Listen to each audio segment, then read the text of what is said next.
Greetings, welcome to CS120. This is the finance project, and I'm going to walk you through a good chunk of this. But again, hopefully so you can kind of understand how to just follow the directions. So again, I'm going to kind of walk you through this, kind of get you started, and you should be able to get yourself through the rest of it. Really, again, if you understand and you're following along correctly, then a lot of this is the same. So with that, again, we to our CS120 projects folder, go to projects folder, and it says create a new folder called finance. So again, at any point in this video, please pause and do what I'm saying. Don't just watch the video and then expect to know how to do it. Use this video as a tutorial so you're walking through. So finance, we're going to go inside of there, and then we are going to create a Google Sheet called Loan Tables. So new Google Sheet, Loan Tables, and we're going to end up creating 4 sheets, but if you pay attention as we go through this, I'm going to show you the best way to do that. So the easiest way to get started is just to go ahead and start with the data they already have here. So copy this, I paste it into there. And then remember from our techniques, you can double click to get it to size correctly. And now we have set. Now again, notice I did not select this last month. Otherwise, it's going to get complicated when we start dragging. Because if you do that wrong, then your formula is going to be all messed up. So if you just do the first 3, just do the first 3. Now, the point of this one is this is not really how loans work. So when we get done with this, it's not going to be 0. But again, it's all about following directions. Now, I'm going to purposely go out of bounds on this, just so I know if you're completely copying me. Because again, you're supposed to do your own, right? This is just me showing you how to do it. But you should, the formulas will be the same. So I'm going to go over here. It says between 1,000 and 3,000. I'm going to change this to 4,000. You need to pick somewhere between, I'm going to move this over because I keep clicking on it, between those numbers, and then the APR between those numbers. So I'm going to just go down to 4%.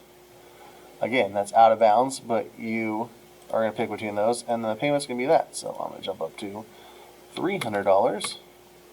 All right, so again, you need to change these, right? You need to change these numbers and with these boundaries.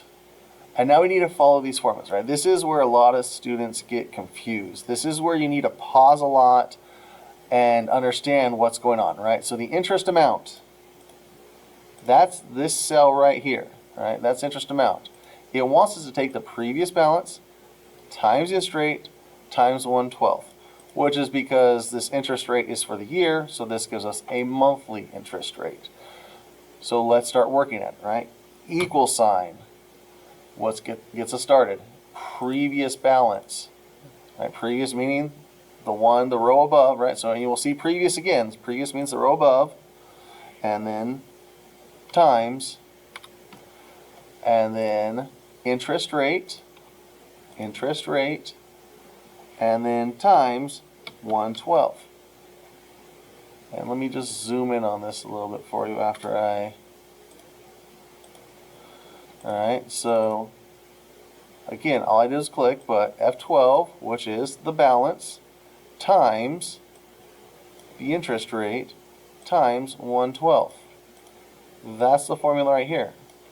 The balance reduction, again, hopefully you can pause and do this by yourself, but balance reduction, so I'm in the right spot, equals current payment minus interest amount. So the current payment minus interest amount. Now, one note, and you'll have to do this on quite a few of the pages, pretty much all the pages, I changed this to 300, right? There is another spot on here that is the payment.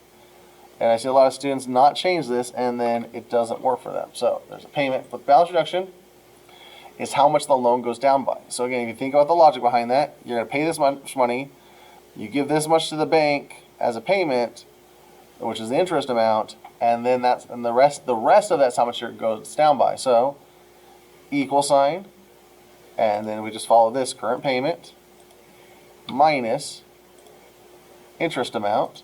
Again, interest amount. So again, you see I'm just following the directions right there. So at any time, again, you can see C3 minus D3, enter. So that's how much it's going to go to pay off the loan. So we're going to have to do this one last. But if we just think about this, right, it's going to be this minus this is how much is left, right? Because this is how much we're paying off.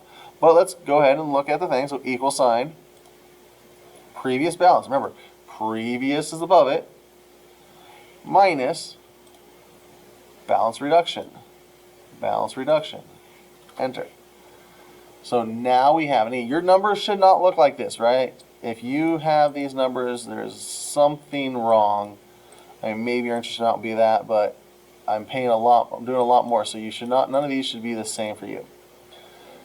Now, in order to go through this, we just drag our information over and then drag down. And oh wait, we have an error. What happened? Well, if you remember what I said before, these automatically drag down along with the numbers to them. So D3 is going to go down to D4, and a lot of these make sense, all right? Yep, I want that to go down. However, and this is where you see the big thing, this is where we should be like, wait a second, how did I just get $92,000 worth of interest? Well, let's look at this. F3, okay, that's the previous balance. H3, and we're looking for the interest. Whoa, it's on payment. That's a 300% interest rate, right? So I am going to delete these. I'm going to go in here.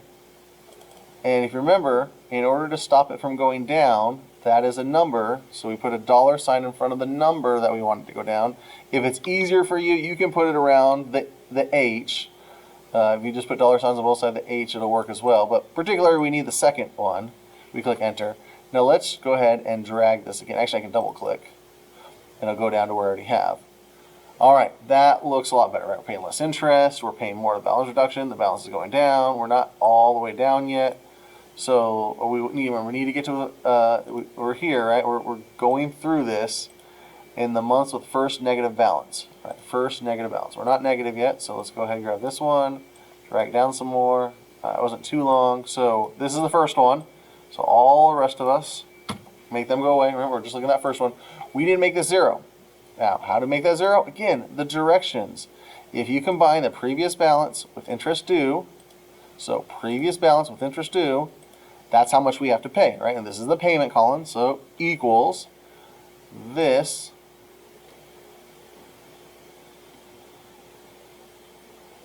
plus, we'll read the thing real quick. You combine means add, so plus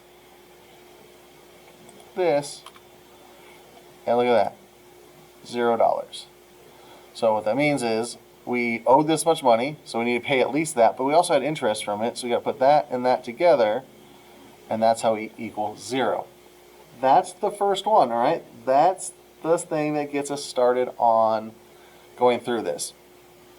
So with that, again, that is our first loan payment one.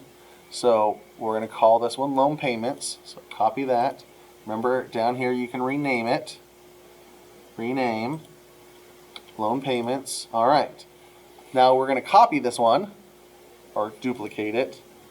And in this case, all right, on the new one, we're going to delete all this extra stuff because we're going to change a lot of the schematics to it.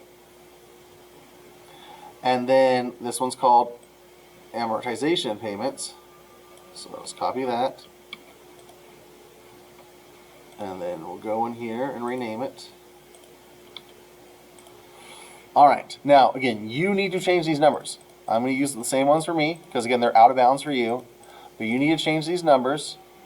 And then, yeah, you absolutely have to change this one because this is going to be the big one. This is what we're doing. We're now on to, now, again, you need to follow the rest of the directions. Right? Again, I'm not going to do this whole thing for you. So if it says how much interest did you pay, all right, we'll add up all the interest. So again, I'm not going to do everything for you.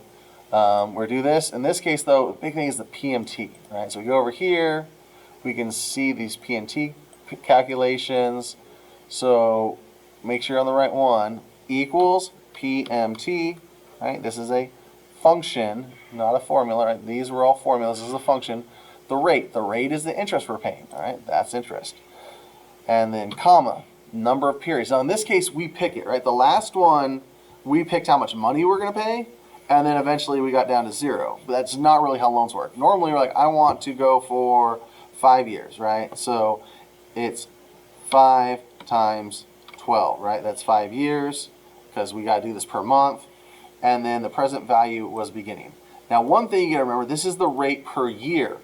And this gets a lot of students, that's why I wanna go back to this. This is the rate per year. So if you just leave that alone, you're going to go ahead and get a very high number. So we need to divide this by 12. Always 12, right? This is the rate per year. There's always 12 months in a year. A lot of students will pick 3 years, when they'll put 36 here, and then they'll divide by 36. That is going to mess up your calculation a lot, right? There's always 12 months in a year. So you take your rate, you divide it by 12, and then you can just type, like if this was 3 years, I can just type 36. In this case, I could just type 60. But this will be useful as we move on, because the next one you're going to do is 15 years, and then it's going to be 30 years. So unless you know what 15 times 12 is, 180, or 30 times 12, 360, right? Unless you know that, it's not going to work. Also, those two, you're going to drag along. Let's go and click enter. Now notice this is a negative number, right? That makes sense. I'm paying something, so it's negative. Now, if I just type 73.67 over here, we're going to have an issue later on, right? So if I add extra things, you'll notice this isn't exactly 73.67. It's a little bit more. So if I were to drag this down, and I'll do this real quick, so I have to drag it down. I'll show you that's going to be off. But you just drag this down until it's, well, until it's 60 down there. Now remember, you need to go up by 2 because we're already on line 2. But notice how I'm a few cents off. So if you want to make this work, if you do equals minus, I do minus because what's a minus times a minus? And then again, we put a $sign around the H, or really, again, you only need it over the number, but you put it around both of it. Then when I drag, it's not going to become a different number, right? If I don't have those $signs, if I just do equals minus this, enter, as soon as I drag down, it's 0, right? Because it now went to that number. So the best way to do it is equals minus this, put the $sign, enter. Now again, that's it. I'm not going to show you anymore, right? In theory, if you're following along, you drag down, and then you have all of this information. So when you go to the next one, this, those numbers are all fine. You're going to need to modify this. And really, if you're following along, the only thing you really need to change, you'll change the APR, but that will change, that's already the reference, cell reference. So you'll just need to change how many years you want. So 15 and 30, and you'll just need to drag further. So again, it's not too bad. If you got to this point and you understand it, and you truly understand what we just did, and you can follow along, you're just dragging longer. We did pretty much, in the grand scheme of things, like 80% of the work right now, 70-80% of the work. So if you can get this, you understand it, the last 30-20%, you're just messing with this number and dragging more. All right, so again, I'm not going to do the whole thing for you. You got to hopefully understand where we're at, but you're going to go through, and again, you'll see there's bigger requirements. And then one of the big things is answering these questions. You can just answer it, off to the side over here. Answer those questions. On anyone that has questions, answer it. Again, there's some kind of information you need to put up here as well. So you're answering these questions, and the big thing is when you see a 15 versus a 30-year loan, there's a lot more interest in a 30-year loan, and you might not pay a whole lot less for it, right? You might pay $1,000 for the 15-year loan and $800 for the thing, only saving $200 a month, but you might save like $50,000 to $100,000 in interest, just depending on how much your interest is. So that's all I have for you. Again, watch this video, understand it, pause, go back. You can go back in this video, right? You know how videos work. Go back to it, click the pause button, go through the scenes. When you see me have a cell or whatever, right? Pause at this point. Pause when you see it, look at it, understand it. That's what this video is about. So hopefully you've been doing that as long, and you can probably end now, but that's important things for what you're doing. All right, have a good one. We'll see you next time.